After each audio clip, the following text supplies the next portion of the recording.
right, here we are, finally. I know, it's good to be here. So amazing to have you here, and thanks for this amazing time, and we hope you enjoy as much as we do, as we expect the audience as well to get to know you better and what we are doing here in Cardano. So first question, Tam. You are an early adopter in the crypto space. We learned that you started from the decentral times in Canada, yes. And you later joined in 2017 IOG. What made you came into this space? That is a very good question. Well, firstly, thank you for having me, all of you. I feel wonderful being here with you all. You have good energy, so thank you. Okay, what got me into this space? I've sort of always been, I've been a very challenging young lady my whole life. I always knew that the systems weren't fair. I actually studied political science. When I studied that, I kept answering other questions that they wanted me to answer. I remember writing an essay about America, the two-party dictatorship is what I called it. I didn't even answer the essay question at that time because I was like, I just knew the political system, even in America. Everything just didn't make sense. It wasn't working. It wasn't properly incentivized. And the people that got into power, I never really looked at them and respected them too much. I was like, they never seemed like honest actors. And at that time, I didn't realize, it was an incentives problem there and that the actual construct of the system. But I was like kind of always just questioning the system. And then I had a crazy life in between there. So for about 10 years, I did a whole bunch of other things. I did a little bit of acting. I was an audio engineer. I moved to the Middle East, kind of learned how they operated in the Middle East as well. Governance is important. So we used to build buildings there, so architecture and all that stuff. And then I came back and I was kind of wondering what to do next. And it was just like, I always describe this to people because like whether you believe in another dimension or something, or you believe in, the flow state, or you believe just whatever you believe. At this time, it was just like this confluence of energies just came together after Satoshi wrote his paper, particularly in Toronto. That's just where it seemed to happen. And all of a sudden, I just started meeting a lot of people in that decentral area that you mentioned, and they were like blockchain people. So somebody brought me there, and I had a phone, my iPhone at the time, downloaded a wallet, and it was the first Bitcoin wallet. And yes, I lost all my Bitcoin because the original Bitcoin, the $100 Bitcoin, because I still don't even know which wallet it was. It was like blockchain.com or something. Yeah. I really miss that wallet. I think about it often. Yeah. So he downloaded the wallet, and they had an ATM there at that time. And I just put fiat in, put the phone, scanned it, and then I got my first Bitcoin. I think I put $20 in, yeah. It was just like simply that moment. I just was like, I just got it. I got what that meant almost immediately. I got that we were in a whole new world. Of course, I had been speaking to people about it for like the first couple of days, but it was like, oh, this is something completely different. This is something completely new. And then I just started meeting, I'll call it like your tribe or your people. I mean, I always say we're all in the blockchain space. We're all sort of like, honestly, if we polled people, I think we're like the black sheep of the family. I honestly do. We're like the weirdos in the family. It's always like fighting the man, or like, oh, like my father, before he passed, like he had this big thing at my birthday, like, you're so challenging. Like I was always just challenging everything. And I just find like the people in the blockchain space are just the people, my people. We're always challenging the system. We're always questioning things. We're not sheeple. We're people that something happened to us somewhere along the way, whether it was an injustice. And everybody has their own story. And I have my own story too about the system failing me. And I just found my people. And from that point on, it literally took over my entire life. And I actually went to law school because at that time, I wanted to actually help at that intersect. The name drop there. I wanted to help at that intersect between crypto and the security side of things. I thought I would be helpful there. Turns out, I went to law school, and then I actually ended up writing about DAOs. I was more interested in governance structures in law school. Turns out I didn't go into, thank God, I didn't go into securities law and don't worry, the lawyers, like, they're doing their job over there trying to figure this out.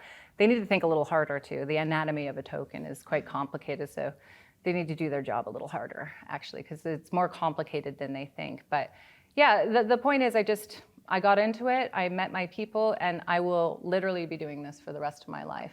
Interesting. Well, for those who doesn't know, Tam has an outstanding background. Chit chat with her is always lovely. And as she mentioned, has background studying law, audio engineer, you were an actress, right? And also in Cardano has a great path. She was chief of staff, chief culture officer, council member of the CF, and now president of IO.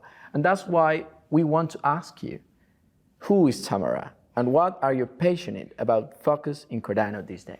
Well, it starts there. So like I've changed my name back to Tamara. So yeah, like it's Tamara, I don't know, who cares? But like Tamara is actually my original name. But that's a really good question. Like, and why, I feel like we're gonna go into a therapy session here. No, I'm just kidding.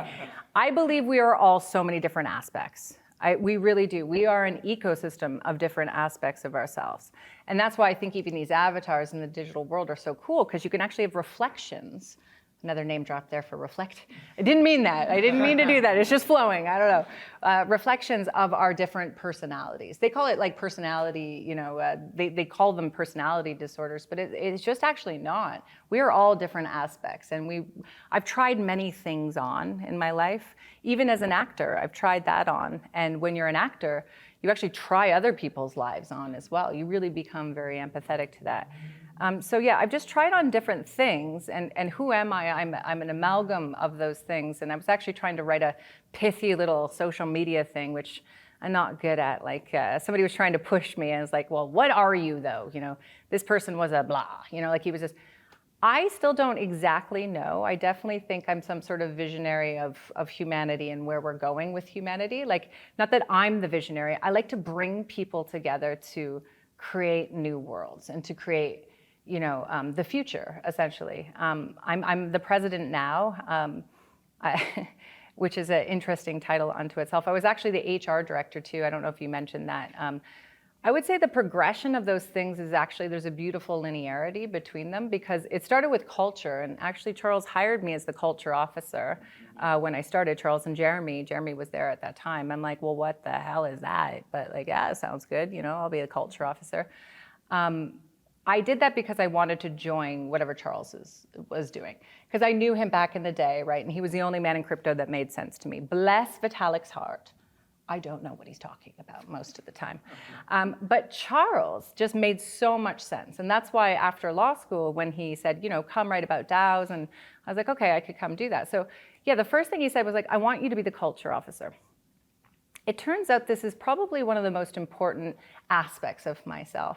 Culture is so many things, and Carlos is here, and he's like, he knows. Like, we have a culture officer now, and this title has actually been handed down to a few people inside of IO. It encompasses so much when you think about what is culture and what is that for a business. You have to think about things like collaboration. You have to think about things like storytelling within the organization. You have to actually think about different cultures within your organization and why they are the way they are and why they act in the way they do. And then you have to acclimate your business models and your operating models to respect and to integrate with those cultures. So it just turned out to be like an insanely cool role that I eventually, like, you know, kind of dovetailed into HR. I actually believe that HR and culture are going to be deconstructed in the new world, and they're going to become one and the same. Like, HR looks at benefits, like that's something to do with culture as well. Like, benefits are like, what can the company give to you that will improve your health and wellness and mental health? It's just such it's all about people. I mean, like, at the end of the day, it's all about people. So I came in as I'm a people person. I think I'm a people person. I mean, I like people most days. I really do. Even on the days I don't, I'm like, okay, they're going through their thing. I just love people, and I love getting people to work together. Now as the president, like, chief of staff is a funny role too. It can be like an EA all the way to somebody that, you know, could be very powerful inside of a company, including the president himself of the United States of America. Their chief of staff is actually quite powerful because they're the gatekeeper into the big guy. So I'm the gatekeeper a lot of times into the big guy, which is Charles.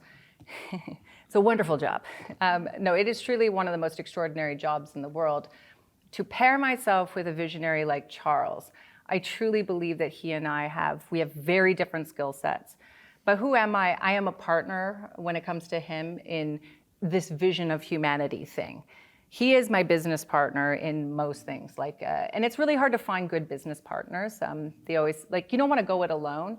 And with Charles and I, we kind of feel like we're not really alone. And we get to grapple with a lot of different issues, male-female issues as well. I'm teaching him what it is to work with a woman versus, men are very different. You're just very different. I know they have the whole thing that men and women, we're not allowed to use those terms anymore. No, we're different, man. And I am a woman and he is a man, and there are different things that we do. So with him, we get to actually tease out how to do business in this new world where women are very much a part of this conversation. So I also think just in this road, in this visionary road that I'm sort of on, being a really strong complementary business partner to somebody like Charles, and also a protector of his time, and because he is such a prolific person. I would never work for anybody else. I just don't. I'm kind of a bossy boss. I'd never actually work for somebody. But I just think it's been a beautiful sort of evolution of my career. So yeah, that's who I am as well. I also love fashion. I want to eventually do my own fashion line for women, the whole goddess villa, beautiful, getting the female attribute thing. And I think I am somebody here to help women understand who they are, their value, and to sort of just understand their power in this world and not to be afraid of their power, because it's a scary world. Yeah, fantastic. Tamara, thank you for inviting us to stay here today. I'm really happy to stay here. We met you 2 months ago in Edinburgh, and after that in Denver, Colorado, and today in Vegas. Thank you very much.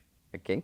Cardano is moving fast towards decentralized governance, not only build technology to enable it, but also engage in the community in deep discussions about the people's role, inclusion, and community engagement. Could you talk more about Cardano's governance future? Well, yeah, because I didn't answer your second part, which is what am I passionate about, which is that. Yeah. How can we have an inclusive discussion for the first time ever? Simply put, it's never happened before in history, wherein you actually had that bottoms up, sort of influence on the governance system itself. So I think we're already doing it in real time. We're creating history. We did with SIP 1694, those workshops. What was it, 40? And then with how many countries did we have? Do you guys remember represented? 20. Yeah. And 40 workshops, 20 countries. We need more though. So the next evolution, which is the Constitution, should have more countries represented as well. I think Charles maybe said on your last one, about 100. That would be a reasonable number. I just think we're going to keep iterating. We are creating a new process for governance, guys. It's in Cardano. It's the coolest thing ever that we're actually doing. What we're doing here to create these new governance structures is going to be imported onto so many other countries and so many other, if we do get to a network state place, other network states as well. I was saying digital nations, but it's really if you guys read the paper of network states, it's a cool paper just because it conceives of different digital nation spaces where you can govern something. So what we're doing is we're honestly creating somewhat of a network state that is governing something, like a resource. Where it's going now, and Charles and I have talked a lot about this, is 1694 is there. It's about 70 to 80% good, I think, because you had grassroots input. You guys inputted as well. That's where I met these fellas as well, was at the workshops. And it was just the way that's why maybe it's another question that you'll ask me. Anyway, I love you guys. So just the way you participated too, is it really was wow, look at this. Your participation was different than maybe a super developer participation over there. And it was just really beautiful. Where is this going? The next step is to basically build out the SIP guardrails and to write the Constitution, to get expert, opinions on the Constitution, and do the same thing. Do the workshops, but bigger workshops, more participation, and write the first constitution, which will be ratified in the Constitutional Convention in Argentina. Probably Buenos Aires, but I have no idea. I don't know much about the country per se when it comes to the different locations, but that's the next step. And what does that constitution look like? I'm starting to see it. It's getting to be developed, and everybody will start participating, I think, very, very soon. I don't know how much you want me to say about this, but with the civics committee. So Intersect is being set up as the container sort of to like bring a civics committee together. And that civics committee will take that constitution, and people, like I said, will talk about it. So yeah, that's what's next, and that's what I'm most passionate about as well. So talking about the Constitutional Convention, IOG has announced recently that you are planning at least on doing it in Buenos Aires. Yes. And we know you were part on that decision. Why having a Constitutional Convention? Why is it needed? And why do you want to do it in Buenos Aires? Why have a constitutional convention? Because, so in the US, they had a constitutional convention, as you know. Well, firstly, you took your learnings early on, I think, for your whole constitutional convention process from the United States. I've heard through the grapevine it didn't go exactly as planned. Big thing called Buenos Aires wasn't even involved, and all that stuff. So that's actually fascinating onto itself. Why do you need a constitutional convention? Because you need we're going to be doing delegates, right? So from each of those workshops, people will be selecting a delegate, similar to what happened in the Constitutional Convention. And those folks will come together and they will finalize the Constitution. That's what the convention is. Is it going to be 5 months of blah, blah, blahing, like it was with the US Constitutional Convention? Let us hope not, because nobody wants to talk for 5 months. Although people probably want to spend 5 months in Argentina, so incentives, right? Yeah. So we can elongate it as well. I mean, I don't know. Maybe we could influence elongating it a little bit, even if we don't need to. But I think the Constitutional Convention is very important in that manner, because you get the voices and participation, and then that sort of very symbolic ratification. And what country do you choose? So I thought a lot about it, and Charles did too, and it was actually during the Edinburgh workshops, and we were walking on the streets with Agalos, who you all know, right? Agalos Kiaias, Greek. He's Greek, and I'm like, I've got Greek roots. I'm not Greek at all, but like I love Greece. Kind of the home of democracy, and we were actually talking about Greece because like it seemed like a natural fit as well. But, as we were walking, and I had just met you fellas, I'd like to say I'm not impressed much. The older you get, the less impressed you are by things. But like, I just was so impressed by you four, we're all there, your contributions, your spirit. What you brought to the table was something, not just on the protocol level, which is so important. The protocol level and the Constitution will reflect that. Those things that just have to be stable, that, Charles describes it as like the physics, the science of governance, right? The stuff that just cannot be changed, right? And that is embedded into the protocol, like parameter changes and, anything to do with the supply, right? The token supply. Those things are so important, they're there. But with you guys too, there's a whole additional layer that we're eventually going to have to contemplate on top of that steady state that is going to be about other things like rights and values and all of that stuff. That's going to be the next layer. First, the Constitutional Convention will be about that layer. The second one will be about that next layer, and there'll be several different iterations of that. But what I thought you guys brought to the table was like just a lot of clarity, a lot of like business acumen as well. It's just like your output was already completely aligned to what the space really needed. And I thought I had a good idea, and then I was like, no, these guys are already like far ahead of any cool idea that even any of us had. So that was another big reason why. And Charles has just honestly, I know I haven't been there, but he's been talking about Argentina forever. He's like, and honestly, every year he's like, we should go. We need a reason to go to Argentina because we work with ATIX. And you guys know those folks? Amazing company. Yeah, lovely. They were, we work with a lot of different vendors too. They're like the loveliest people to work with, but not just lovely, like lovely is lovely. Like I love working with good, nice, solid, integrity-driven people, but they were so good. Like they're some of the best developers. And then Charles said, Argentina has some of the best developers in the world. And so it was just one of those other moments where we're just like, oh shit, let's let's just do it in Argentina. All of these, like the confluence of things have come together. Why don't we just do it in Argentina? So it was just a discussion between the two of us. And I'm not saying like we get to decide everything, but like, why not Argentina, right? Yeah. Well. We are happy for it. I think we agree. We agree. Oh, amazing, Tamara. And we have extra layer. We have passion. Yeah, and Latam Cardano community in love with Cardano. Once Cardano governance gets decentralized, how will an entity like IOG will evolve? What is Intersect and how will IOG, Cardano Foundation, and Emurgo relate to it? Intersect. We will become a member, just like everybody else. Originally, we're going to be on the Constitutional Committee as one of the founding folks, but we will be moved off of that committee through rules pretty quickly. Yeah, we're just there as a member at that point in time. I mean, truly, like it's not even just in lip service. It's like we become a member. We're still going to participate in the direction of where there's going to be a brief period of time where we're going to help with continuity with regards to the protocol. I mean, we have an amazing team, you know, Sam Leathers and all those guys. So we're going to help with making sure that there's continuity of the protocol development for some time. We're actually spinning out a new company just for that. So we're spinning out, just so you guys know, like we're becoming we guys, we're becoming a venture studio sort of model and a shared service model. So I'm really transforming the company with Charles into something different where we have a bunch of different spin-outs. But us as a participant, yeah, we will participate as a member and contribute to the debates and contribute to like strategy when it comes to that. I'm sure Aglos will, you know, there's a research roadmap and whatnot. So, I mean, we have one of the best.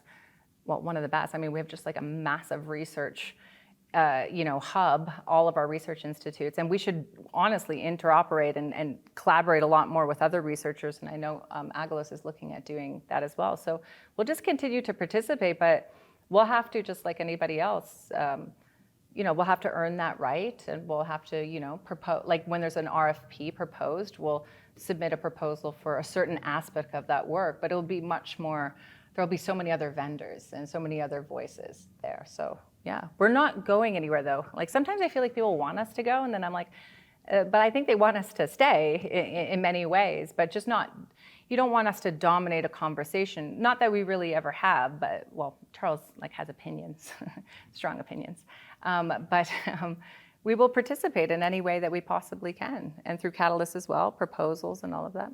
For Cardano to reach its full potential and change the world, massive adoption in all regions and at all levels in the world is needed. So Cardano has a very strong and engaged community.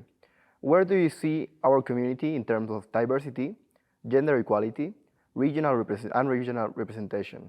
What do you think is key to creating a culture and its norms for a decentralized community to flourish in these aspects?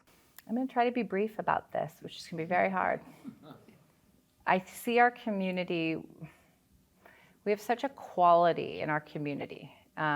So I hope that the quality, adaptability, there's a certain type of person you sort of want in a community like ours. You want them to be innovative. You want them to be passionate. You want them to also have integrity is really important. You want them to be skilled or at least curious.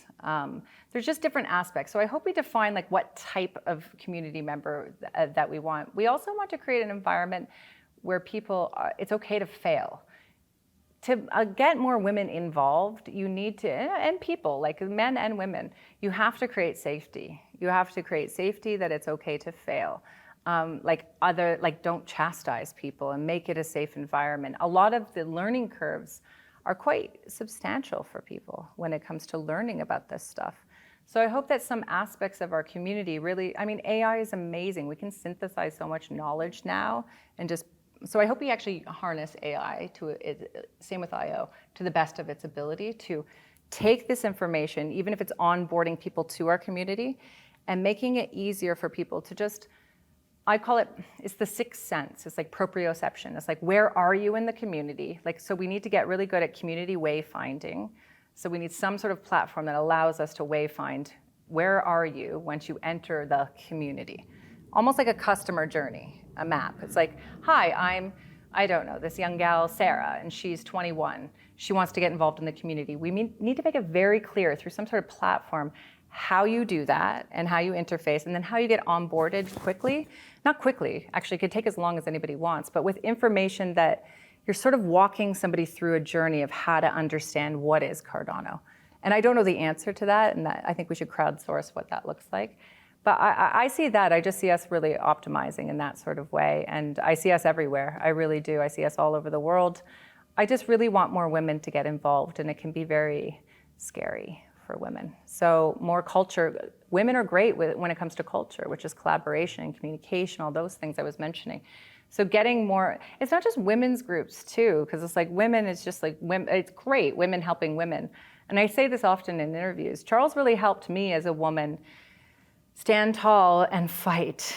Have I had to fight all the peoples? He's given me like the kind of protection in a way that is a very masculine sort of thing to provide that protection around women to be themselves. And it's that very feminine, the masculine and feminine energy.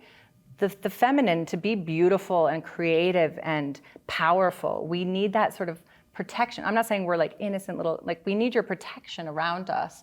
And you need to protect us and help us, make us safe, and bring us up, and empower us too, as we empower ourselves. So I really hope that the male energy inside of our community really values and learns to value female participation, because we bring something to the table that, frankly, you can't, because you're not.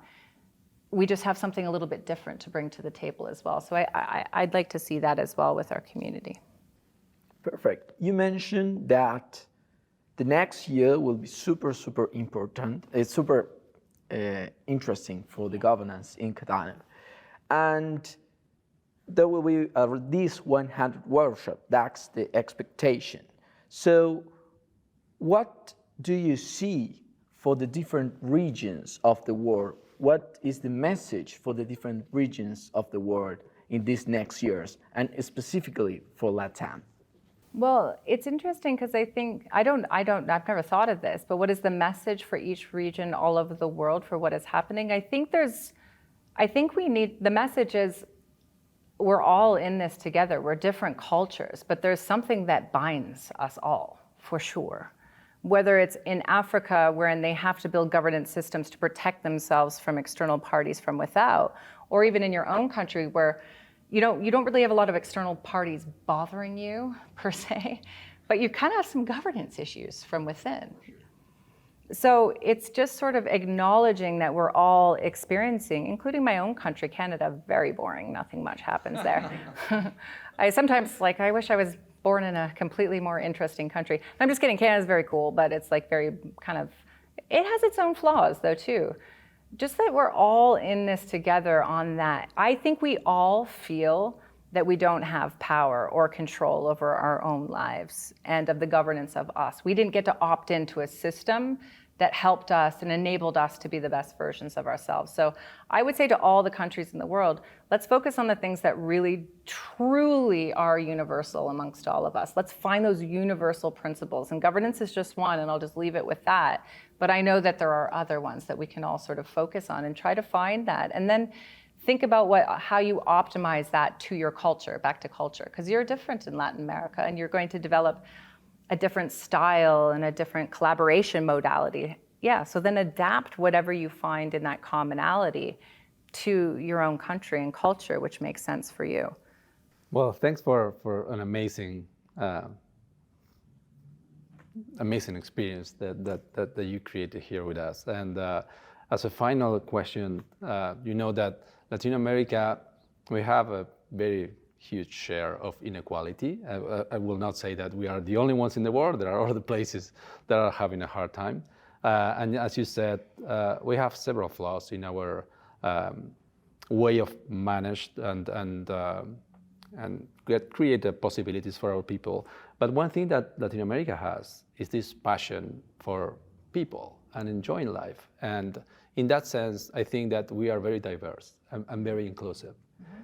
And we are creating a new world. Mm-hmm. And for that, and that was probably clear in Edinburgh, we think that it's all hands on deck. And we need to build that trust and inclusivity in whatever we do. So in Latin America, we know in the blockchain space and the technology space is improving in terms of women involved. But in the blockchain space, there are still very few of them. And especially in Cardano, we are not kind of doing our fair job, a good job on attracting women to the space. Yeah. So, and we think that you are a leader, very strong, opinionated woman, you know, and that you manage your way, and you will probably serve as a very good example to Latino women in order to come. What would you say to them, all of ages and all of type of different women, beautiful women that we have in Latam? What would I say to them?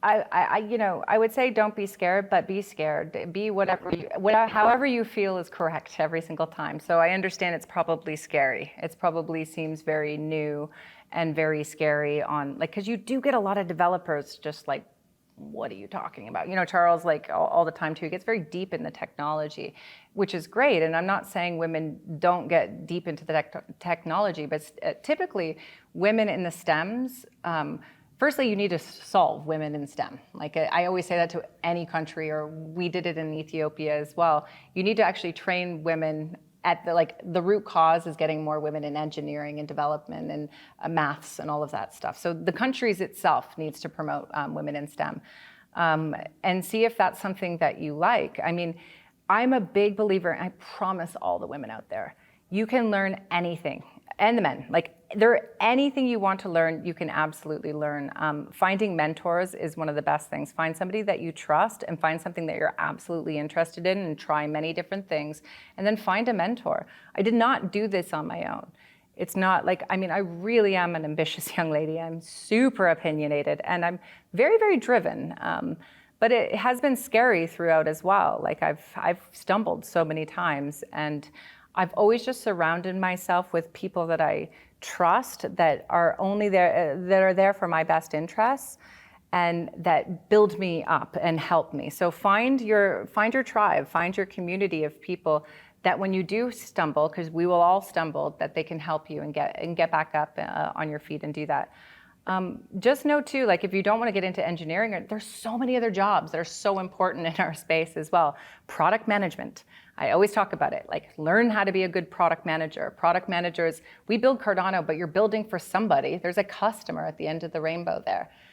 It's not deep development. You can actually learn to like interface with customers and provide customer development. There's culture groups, there's marketing, there's community management. Women are typically very good at relationship management and community management as well. They're good at everything. We're all good at everything. But I'm just saying you could try different modalities as well. A really good thing that people can do is submit a catalyst proposal. Find a team, find something you're super passionate about, write a proposal, because that teaches you about strategy and putting a business plan together and having acceptance criteria and raising money. Like be a boss. When you raise the money and you own the thing, also like try to own stuff too. I like to own things. Not every, I know the Web3 space doesn't, but I mean like try to take ownership in some of these things as well. Like really fight for your position, because again, men, it's tricky out there, but put a team together. I suggest people women trying to put a team together on an idea and put a catalyst proposal together for something you're interested in and see if you get funded. Once you get funded, you gotta do something. So it forces you to take the next step. And then eventually too, a good catalyst proposal would be, how do you create a network of mentors? I want to join a network of mentors. I don't know that Catalyst has produced this yet. We will have eventually in Catalyst a network of mentors that can come in and help. You don't know everything. You don't know anything actually. It changes all the time. So tapping into mentorship networks is also going to be really powerful. But be afraid, don't be afraid. Be whatever you want. Don't apologize for yourself. Be bold, be brave, be bitchy. Be whatever you want to be. And don't shrink yourself. I've shrunk myself so many times because, again, it's just, oh no, I'm being too loud or I'm being too opinionated. I just find that a lot of times women, like we have this thing where we're like, oh gosh, why did I? No, just immediately when you have that thought, call me. No, I'm just kidding, don't call me. But like, you don't have to shrink yourself. You can be bold, and not everybody's going to like you, and you just have to get comfortable with just finding yourself. I'll end it with this. You asked me who I was or who I am and what do I identify as, and it's still kind of coming together. Just go on that journey too. Eventually you will know who you are and you will own it, and just be authentically you as much as you can in every single moment, and you'll find your power eventually. But yeah, surround yourself with good people too, that you trust, and they can remind you every day how amazing you are. That was awesome. I think we'll have some time for her to ask things to us. 2 minutes? Okay. 2 minutes. So we learned that you may have some questions for us, and we would love to answer them. So in Argentina, you have a particular governance structure in place right now, and I've learned a little bit about it, but what is working in Argentina or any Latin American country that you've noted, and what is not working, and what would you do to change that? It's a big question, yes. Sorry, and I didn't warn you guys I would ask you this question. Deep question, and politician too, but what I think it's working is the high civil participation regarding the politics and the governance. If you ask, a lot of people know what inflation is because they lie all the time. They know at least to the different economic systems, and that's super huge for our society. They know who is the president, how the system works, how is the division of powers. That's, I guess, is one of the most strongest things, because when you have people in the governance aspect, you need that they get involved to do a decentralized and representative system, right? So that's one thing it works. And regarding what doesn't work is, and I don't want to get really controversial here, but it's nepotism and the economic politics of printing money as like you can. And regarding that, the system becomes a system for friends, a system for, oh, I have this position in the government, let's call my cousin, let's call my good friend of high school, right? And that's what we need to work in the Cardano ecosystem to avoid that nepotism. The semantic of nepotism represents that I give you something because you give me something in change. And it's because we are friends, we have favors for each other. That's a really, really interesting thing. And in the governance of Cardano, we need to avoid this because this destroys countries. It can destroy blockchains too. At the same time, I will say we have a different perspective, right? Because of age. So we live different things. I practiced politics in university for almost 10 years. Mm-hmm. And I fight against apathy. There was a huge apathy at that moment. Free education was in line, and nobody seems to care. Students, mm-hmm. which you're supposed to be the ones that bring innovation and be disruptive and want to get your seat on the table, right? And nobody was caring. And I think there is a trust thing within our societies. It seems that we are kind of living there and we are kind of stuck there. And then if you don't trust the system and you know there will be no social mobility or no opportunities, then you start to get that apathy. Yeah. And that is very dangerous because when you get apathy, then probably the wrong people will remain in power forever. And that we witness that with the military coups that we have in America Latina, and it's very sad if that happens because we are very passionate and we are people that like to have an opinion and we like cafe discussions. And if you go to Buenos Aires, you will see you sit on a cafe and there's a discussion that all the time everywhere, right? So we are natural on that type of stuff about discussing things in life.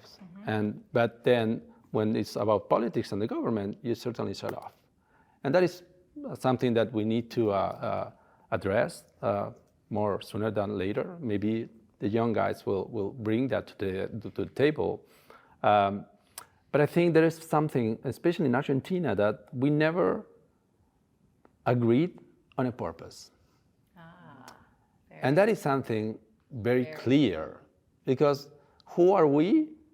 Who knows? I mean, we have like 10 different immigration waves. We are a very open country, so everybody can go and live there. You don't even have a visa. You didn't even need a visa for working there. But the thing is, okay, we are that open, and that decentralization could be one warning hazard, right? Because we want to be open and permissionless. But unless we have a clear purpose, then how you discuss, how you understand where to go and which compromises you will make. Because we know that consensus is hard, and maybe in the very first beginnings, reaching a full 100% consensus will be not the aim, but you need to get compromises. How you know if you don't know or agree on a purpose, which compromises you will make? I love that so much. And oh my gosh, this is the problem in general though. Purpose, like a vision, like why are we really doing this? Do you ever get the sense though, do you guys feel like we know what our purpose is with Cardano? I mean, we're designing a constitution, version 1, and you know, we're designing things for it. But do you feel like Cardano, Part of that. Partly. Yeah, we understand that we want a better system for people to organize and have a better world. But those are very high words. And then when you put it on the daily life place, it could be fuzzy. That's why we need to get a little bit more detail. And but then you could maybe, it's almost disconnected from the daily lives of people as well. Like if you knew your purpose as a country, like, and you got together in a grassroots sort of way and understood what your purpose was, it probably would be easier to nexus it to this grander purpose of Cardano, possibly. Actually, that's how the concept of the MBC was born. Yeah. We were discussing in the workshops in Latam, okay, we should define these parameters and all this technical stuff, but we don't even agree on what we want to do. We don't have any purpose. And that's where the concept MBC was born. We need to have a clear purpose, a clear constitution before we even discuss these parameters. So talking about what Alex was saying, I don't think it was by chance that we need to define purpose to actually approve the SIP. Because in Latin America, in Argentina, we did that as well. I forgot, that was another reason I loved you guys. I was like, oh, they're actually going to, like, the thing that matters most is the North Star, the anchor. Why are we doing this? Yeah. What's the purpose? And then you design the system accordingly. It can be iterative and all that. Interesting. What about you? I'm thinking about your last questions. I'm from Brazil. In Brazil, we have a lot of problem, political problem, economic problem, and corruption, in my opinion, is the big problem in Brazil. And it's a great opportunity to blockchain, introducing to minimize the corruption in Brazil. And the aspect very positive in Brazil and Latin America is the power of community. The community is very engaged. Similar to sports, for example, soccer. Brazil, Argentina, and Cardano has a very engaged community in the crypto world. It's similar to Latin America, and I think about it. And the last thing is that, as I said, the Constitution will be the way to set that final purpose, because we are going to meet between each other with different countries and set the document when we will set all our values and what we want to do. So for me, the next purpose, I don't know if it is the final purpose, is to set this constitution to the day of tomorrow, people read it and say, okay, this is what I am here, right? This is what I want to execute. This is what the network must do and doesn't must do. That's the main thing, at least for me. And at the same time, we think that we need more communication. Yeah. That is key, and there are many interests. There are many type of entities working on the space, and I think that is a lack of things that we have. We don't have good conversations, good communications. And as you said, I think that if we have more women in the space, that will not be a lack, because women it's all about communication. No, it's all about communication. You understand that there is a need for communicate and solve things that are not being said. Oh my gosh, yes. And I have an interview yesterday with Husky, and I was praising him because what I think is you're saying out loud all the things that we all are thinking and are not, bold enough to say out loud. He's very good at that. Oh yeah. So we need more communication, and if we solve that, and blockchain is a communication system, right? A very transparent, very honest communication system. If we put that learnings on the human level, then we will certainly be able to change the world. I could not agree more. And hopefully Intersect can be something that ensures that there's communication between different groups, but it's continuous communication. Then it's sharing the outcomes of that communication. It's being transparent. I was reading the other day too, like a lot of the decisions that are being made are always behind closed doors, always. We cannot have decisions behind closed doors at all too. So it's being transparent about what we're actually talking about, but communicating in a respectful way as well. I will shut up now, but the one thing, no, I won't. The one problem that I do find when we're talking about things is people conflate a lot of different things. So when we are communicating about something, I annoy everybody in our company about this. It's like, what are we talking about? What are the outcomes of this discussion as well? Just being very clear. Sometimes it can just be free communication. You just want a free flow on values, because that was a really important one too. Collusion is essentially what you were talking about when you have conflicts of interest and collusion amongst people that just continuously, that's a discussion. But like being very clear about what we're communicating about and what outcome we're trying to achieve as well in that communication. Otherwise you just go in circles too sometimes, which is fine, but it's just being clear. And that could be the main goal of the workshops about the MBC. Why we're here? Which values do we have? Which values do you want to reflect in Cardano Constitution, right? And if you study human history, you will see that the dictatorships, the first action in the government is to attack directly the Constitution, because it has the values of the people, the citizens, the whole country. And that's we want to work for that. So if you ask me why we are here in the workshops in the next year, why we are doing workshops, is for that, to discuss the values and the next steps for Cardano. We have a little present for you. So we have two gifts to you. Please. First, we made a T-shirt about Latam. Yay! Thank you. And it has all words related to governance. Really? Is this just like what your team made? How do I open this? Break it. I have to open it, I'm sorry. I'm one of those like, I have to open it people. Oh, it's like what you're wearing. I found it. What does it say on here? We are part of the same team. See, that's what you do. You bring all the peoples together. You have all the workshops that were in Latam. Oh, that is so cool. SIP 1694. Oh, MVG. Very nice, guys. That is very, very cool. Is there anything on the back? Oh, very nice. Yeah. Who designed this? Attaboy, very nice. I love that. He's our artist. Is that shape of something? Is that Latin America? It is, right? Like, yeah. And then this is like the from Mexico to so Argentina. Yeah, very clever, clever man. And the second, last month, Charles invited us to visit IOG office. Oh. A private tour. Okay. And show us your room office. And it's a gift to you, please. Is this for my office? Yeah, from Brazil, in Latin America. Oh, I love it. Yeah. Oh my gosh, this is so cool. Okay, see, you don't understand. Yeah. So this is for my office. Yeah. Okay, so our office is like a museum. Like it's crazy. Yeah. It is a proliferation of Charles's brain. We saw the elephant. Did you see all the? Yeah. You saw my elephant painting. Yeah. So now I'm putting stuff in my office because we just like and now I get cool things in my office now because like when he shows people around the office, he's like, well, this is from here and this is from here, and he has all these tales. So I get to tell people about all the cool things in my office now. Yeah, you saw the elephant painting. Isn't that crazy? Now I have a sword as well. Now I have this. Show it to the camera. Oh.